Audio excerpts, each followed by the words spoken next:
Hi everyone, welcome back to another mini blog. চারিদিকটা বেশ সুন্দর লাগছে না? তো ওই দিন ছিল কালী পুজো, তোমরা বুঝতেই পারছো চারপাশের পরিবেশটা দেখে। তো প্রত্যেকটা বাড়িতে সুন্দর করে লাইট জ্বালাচ্ছিল, আর আমরাও সব ছাদে গিয়েছিলাম প্রদীপ জ্বালানোর জন্য। মাও ছিল সাথে, বোন ভিডিও করে দিচ্ছিল। তো একটা একটা করে প্রদীপ জ্বালাচ্ছিলাম, প্রদীপগুলো থালাতে সাজাতে খুব সুন্দর লাগছিল।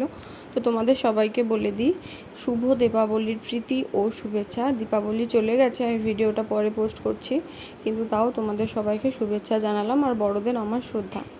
দেখেছো তো প্রদীপটা জ্বালাতে জ্বালাতে হাতে তেল পড়ে যাচ্ছিল, সেই জন্য হাতটা লাগছিল ভীষণ। তারপর একটা একটা করে প্রদীপটা দেওয়া হয়েছে, ছাদটা ভীষণ সুন্দর লাগছিল।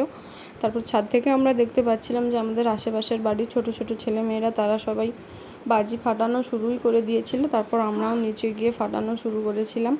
তো ওরা সন্ধ্যে থেকেই শুরু করেছিল। আমরা না একটু রাত করে না বেশি ভালো লাগে, বলো? একটু রাত করে যদি আমরা বাজিগুলো পোড়াই তাহলে বেশ ভালোই লাগে। তো বোন ফাটাচ্ছিল, মাও ফাটাচ্ছিল, সাথে আমিও যোগ দিয়েছিলাম।